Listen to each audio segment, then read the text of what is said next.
Hello everybody, नमस्कार lineman साथियों। कैसे हो सभी आप? दुरुस्त और तंदुरुस्त होंगे और अपने घर में स्वस्थ होंगे। तो दोस्तों, जेई मल्टिक्स टेक्नो चैनल पर आपका स्वागत है। जैसा कि हम आपको पता है पूरे प्रूफ के साथ वीडियो लेकर आते हैं और सही इन्फॉर्मेशन आपको देते हैं। तो आज का जो हमारा विषय है वो कल 19/5/2022 को कोर्ट में क्या हुआ वो सभी को पता लग चुका है कि 2 जून दे दी गई है। ठीक है, लेकिन अभी उसके ऊपर यूट्यूब के ऊपर कल से काफ़ी वीडियो आ चुकी हैं कि इस भर्ती पर स्टे होगा नहीं होगा। देखिए, जो बच्चे 1307 सेलेक्ट हो चुके हैं, कुछ वेटिंग में हैं, उनके मन में भी घबराहट है। ठीक है, दूसरा जिनका नहीं हुआ है उनके मन में भी ये शंका है कि अब आगे क्या होगा, रिवाइज रिजल्ट आएगा या भर्ती कैंसिल होगी, और दोनों तरफ से परेशान है। तो दोस्तों चलिए आपकी परेशानी को दूर करते हैं। और जो कैंडिडेट कोर्ट केस को विस्तार पूर्वक समझना चाहता है, ठीक है, चाहे वो आईटीआई का है, चाहे वो डिप्लोमे का है, कोई भी है, वो इस वीडियो को पूरा देखें। अगर आप चैनल पर नए हैं और ये वीडियो देखने के बाद आपको अच्छी लगी वीडियो तो आप चैनल को सब्सक्राइब करना ना भूलें। तो चलिए आइए शुरुआत करते हैं। तो दोस्तों, ये जो कल का नोटिस आया था ये आपने और यूट्यूब चैनलों के ऊपर देख लिया होगा, लेकिन मैं आपको थोड़ा बता देता हूँ। Gyanendra Rawal versus state of Haryana आदर्श। ठीक है, अभी इसमें अलाउड एज प्रेयर फॉर।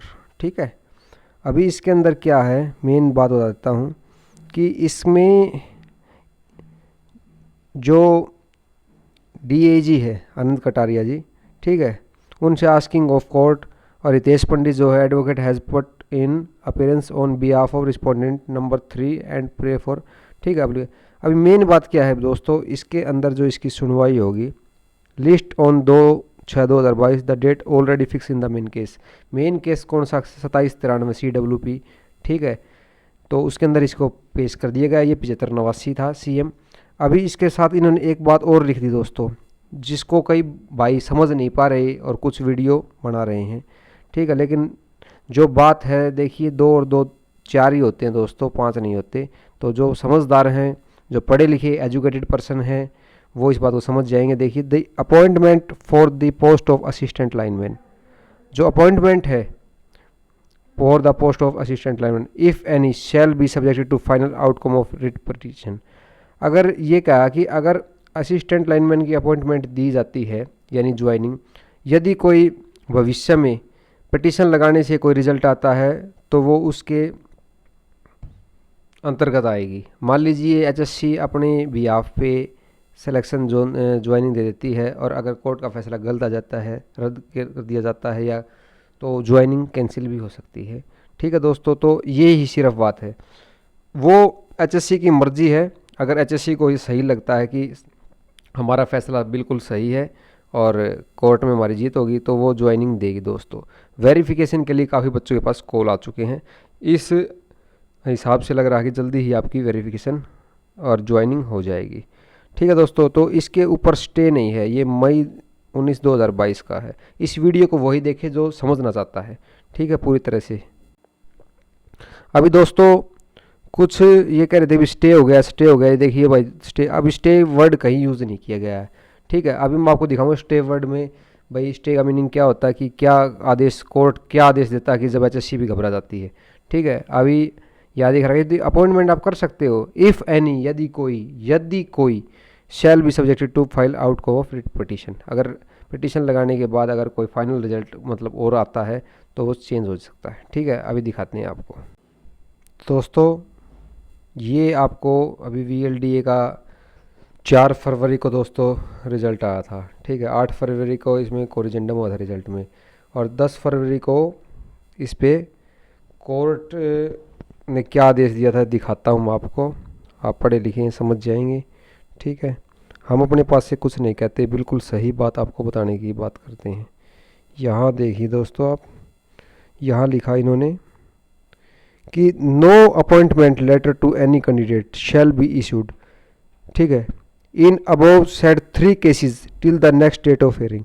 जब तक HSC को लिखा, जब तक इन तीनों केसों की अगली सुनवाई नहीं हो जाती, जब तक आप किसी भी कैंडिडेट को अपॉइंटमेंट लेटर इशू नहीं करेंगे। और ये कब का? 4 फरवरी का आपका रिजल्ट आया था दोस्तों। ठीक है,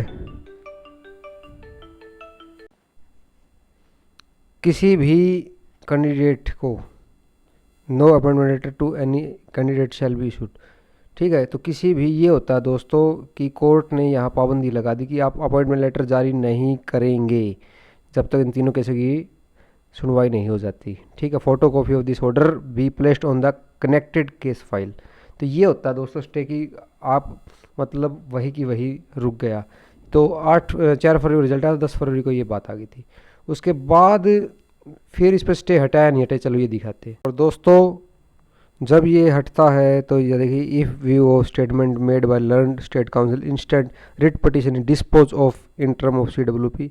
ठीक है, तो यहाँ पर ऐसा लिखा आता है दोस्तों। तो मैंने आपको बात बताई दोस्तों। तो दोस्तों महत्वपूर्ण आपको कानूनी बात थोड़ी सी बताना चाहूँगा मैं।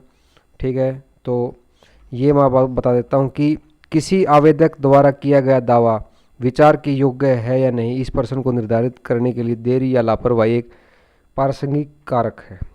ठीक है, भारत का संविधान का अनुच्छेद 14 उस प्रकृति की स्थिति में आकर्षित नहीं होगा, क्योंकि यह सर्वविदित है कि कानून उन लोगों के पक्ष में है जो सतर्क है, अलर्ट है। जो लोग अलर्ट नहीं है, कानून उनके पक्ष में नहीं है। ठीक है, तो इस तथ्य पर कोई संदेह नहीं हो सकता कि पदोन्नति का दावा समानता की अवधारणा पर आधारित है, लेकिन उक्त राहत का दावा उस उचित समय के भीतर किया जाना जरूरी है। ठीक है, और रिट जो लगाते हैं हम, रिट याचिका संविधान के अनुच्छेद 226 के तहत, ठीक है, कोई सीमा अवधि प्रदान नहीं की गई है।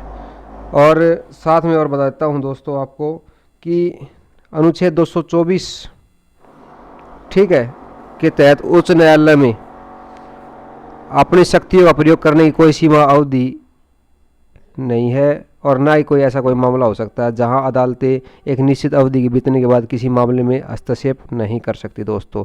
तो इसके अंदर हस्तक्षेप कर सकती है अनुच्छेद 226 के तहत कोई भी उच्च न्यायालय। और उच्च अनुच्छेद जो 226 है दोस्तों, इसके तहत अपनी असाधारण शक्तियों का प्रयोग इनकार करने वाले व्यक्तियों के मामले में जो राहत के लिए शीघ्रता से संपर्क नहीं कर पाते या जो खड़े रहते हैं और चीज़ों को होने देते हैं, आखिर में आगे अदालत का दरवाज़ा खटखटाते हैं, तो अपनी असाधारण शक्तियों से वो प्रयोग कर सकती है और उन जो इनकार करने वाले व्यक्ति हैं उनको मना कर सकती है। ठीक है, पदोन्नति, ये बात मैं आपको क्यों बता रहा हूँ दोस्तों, ये बात मैं आपको इसलिए बता रहा हूँ, वीडियो काफ़ी लंबी हो चुकी है कि इस भर्ती के अंदर जो है वो डिप्लोमा होल्डर भी हैं, बीटेक भी हैं। ठीक है, और एक साइड में ITI होल्डर है। सिलेक्शन दोनों का हो रहा है इसके अंदर, लेकिन अब ये केस जो भर्ती पर कर रहे हैं दोस्तों, वो ITI कैंडिडेट तो है ही हैं, और साथ में वो हैं जिनका सिलेक्शन नहीं हुआ है, सिलेक्शन नहीं हो पाया। ठीक है, या किसी कारणवश नहीं हो पाया। और एक साइड में जिनके ऊपर कर रहे हैं तो सिर्फ डिप्लोमा के ऊपर केस कर रहे हैं दोस्तों। ठीक है, तो अभी इसमें दोनों को अलर्ट रहने की आवश्यकता है दोस्तों।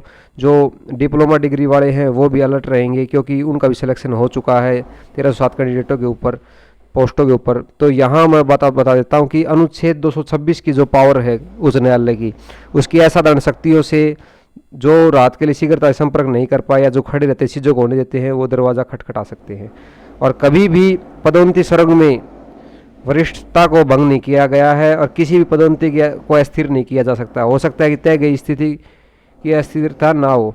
ठीक है, अब जैसे कि मैं ये बात आपको लीगल बातें बता रहा हूँ दोस्तों, कि कोई गर्भवती महिला है और रिफ वैन व्हीकल की तरह सोने का विकल्प उसने ऑप्शन चुन लिया। ठीक है, एक प्रेग्नेंट लेडी ने, और वह अपने अवकाश पर अपनी नींद से उठ गई। ठीक है, उसने छुट्टी ले रखी और वो अपनी नींद से उठ गई। अब किस कारण से वो उठी है वो उसी के समझ में आता है, दूसरे आदमी को थोड़ी ना पता कि वो किस कारण से उठी है। ठीक है, और साथ में कानूनी भाषा का प्रयोग थोड़ा अलग होता है, ये समझ में कम आएगा। यह कहा गया है कि सब कुछ रुक सकता है, समय नहीं, क्योंकि सभी एक तरह से समय के गुलाम है। लेकिन पदोन्नति से संबंधित शिकायतों को किसी भी समय नया जीवन नहीं दिया जा सकता। अगर दोस्तों अभी जो बच्चे हैं 1307 हैं, इसमें डिप्लोमा वाले बच्चे हैं या डिग्री वाले बच्चे हैं, अगर उनको बाहर कर दिया गया, ठीक है, तो उनको दोबारा सिलेक्शन जोन में नहीं लाया जा सकता, एक नया जीवन नहीं दिया जा सकता, चाहे वो ITI की हो चाहे पॉलिटेक्निक की हो।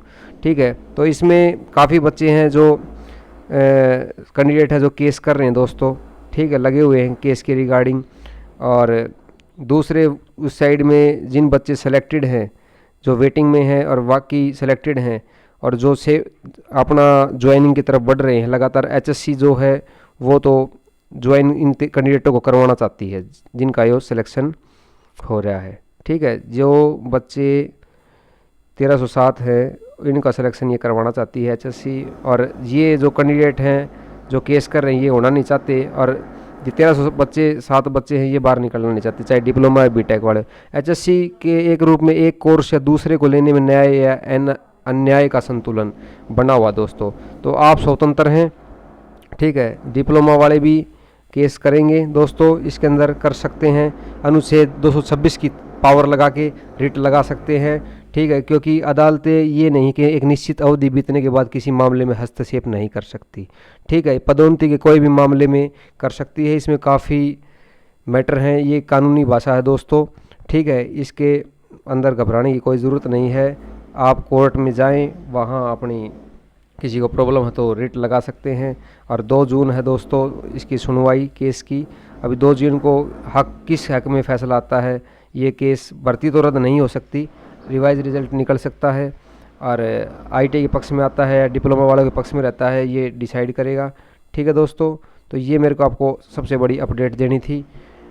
और सबसे बड़ी प्रॉब्लम मैं बता देता हूँ दोस्तों कि कुछ लोग लेक ऑफ नॉलेज, ठीक है, अब वो मैं नाम नहीं लूँगा उनका, लेक ऑफ नॉलेज यानी ज्ञान के अभाव में वीडियो बनाते हैं, उनको स्पेलिंग तक पढ़ नहीं पाते इंग्लिश को, और वो वीडियो बना के बताते हैं कि सटे हो गया है। ठीक है, ऐसा कुछ नहीं हुआ है, तो झूठी खबरों से बचें, क्योंकि झूठी खबर रात को नींद नहीं आती भाई दोस्तों। जो जिन बच्चों का सिलेक्शन हो रहा है 1307 कैंडिडेटों का, और अब उनको जो रोज़ खबर मतलब भर्ती रद्द हो जाएगी, आपका सिलेक्शन नहीं होगा या ये हो जाएगा, तो उनको उनके परिवार को उनको बड़ी टेंशन है। जिनका सिलेक्शन नहीं हुआ है वो भी परेशानी ही है भाई। ठीक है, तो अगर आपको मेरी दी हुई जानकारी अच्छी लगती है, और अगर आप वेटिंग लिस्ट वालों के बारे में जानना चाहते हैं कि सर वीडियो बना दीजिए या किसी भी मैटर पर बना दीजिए, तो मैं बना दूंगा दोस्तों वीडियो, आपको एक अच्छी जानकारी भी दे दूंगा। ठीक है, और मेरी जानकारी पर आपको ट्रस्ट है, मुझे बहुत अच्छा लगा। ठीक है, और रिस्पेक्टफुली कमेंट लिखे दोस्तों। और दूसरी बात, अगर मेरी वीडियो किसी को पसंद नहीं आती तो मैं कोई भाई किसी को पीले चावल नहीं दे के आ रहा कि आप मेरी वीडियो देखो। ठीक है, जिसको जानकारी लेनी है और मेरी जानकारी अच्छी लगती है वो देखे। ठीक है भाई, धन्यवाद भाई, राम राम।